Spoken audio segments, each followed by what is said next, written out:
আসসালামু আলাইকুম। আমি নীলা আপনাকে সবাইরে স্বাগত জানাচ্ছি নতুন আরেকটা রান্নার ভিডিওতে। আর আজকে রান্না করব ঘাটকোল।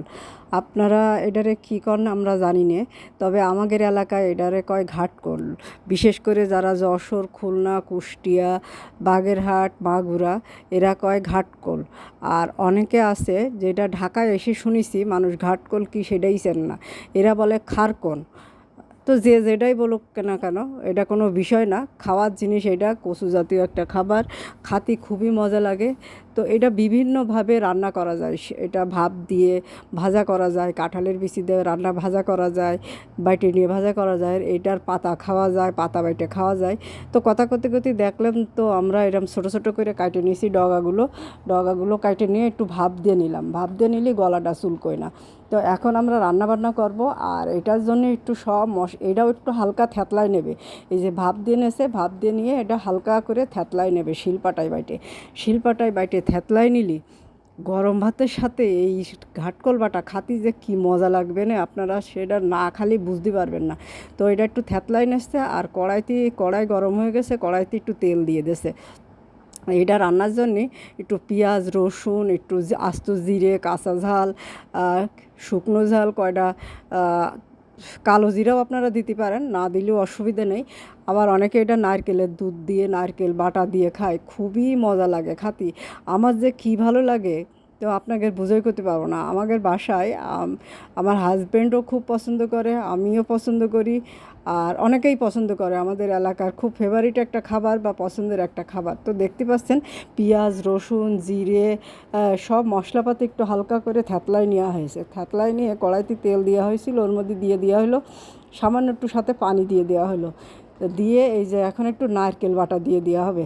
এই নারকেলটা শিলপাটায় বাইটে নেওয়া হয়েছে, কুড়াই নিয়ে তারপরে শিলপাটায় বাটা হয়েছে। ওরে টেস্ট লাগবে না খাতি, আমি তো কথা করতে পারছি না। আমার মা যে রাঁধতেছে এটা মনে হচ্ছিল একটুখানি হয়েছিল রান্নার পরে, কিন্তু খাতি জম্মের মজা হয়েছিল, জম্মের মজা। গরম ভাতের সাথে খাতে খুব খুব টেস্টি। তো এই যে একটু নারকেল বাটা দেওয়া হয়েছে, কালারটা তো কীরকম এসেছে দেখতে পাচ্ছেন। একটু জিরের গুঁড়ো, একটু ধনের গুঁড়ো, পরিমাণ মতো লবণ, হলুদ, আর কাঁচা ঝাল, পেঁয়াজ, রসুন তো একটু হালকা থ্যাতলাই নিয়েছে। নিয়ে এখন এই মশলাটারে আগে ভালো করে কষাই নিতে হবে। একটু কষায় একটু পানিটা ফুটে উঠলে এর মধ্যেই ওই বাটিয়ে নেওয়া ঘাটকোলটা দিয়ে দিতে হবে। ঘাটকোলটা শুধু নাড়তে হবে, নাড়তি ভাজা ভাজা হয়ে যাবে, পোড়া পোড়া হয়ে যাবে, আর পরিমাণও কিন্তু কমে আসবে, একটুখানি হয়ে যাবে।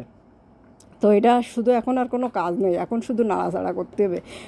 এই যে নাড়াচাড়া করতে একদম লালচে হয়ে আসবে, ওরে স্বাদ লাগবে খাতে। ঘাটকোল যারা কখনো খাননি তারা এরকম নারকেল বাটা দিয়ে একটু খাইয়ে দেখতে পারেন। বিশ্বাস না হলে মানে জিভে পানি আসবে, আঙুল সাইটে পুটে এক থালা ভাত খাইয়ে নিতে পারবেন। আমার এত পছন্দ আমার এরকম শাক সবজি কচু জাতীয় জিনিস, আমার যে কী খাতে পারি আমি। আর আমার খুব ভালো লাগে, মানে বলে বোঝাতে পারবো না। এই জন্যই দেখেন আমার কাছে এইসব সাধারণ রান্নার ভিডিওগুলোই পাবেন। আর আপনারা এরকম নারকেল বাটা দিয়ে এই ঘাটকোলারে একটু সিদ্ধ করে বাইটে নিয়ে, কাঁচা ঝাল, পেঁয়াজ, রসুন একটু বাইটে নিয়ে রান্না এরকম ভাজা করে খাইয়ে দেখবেন।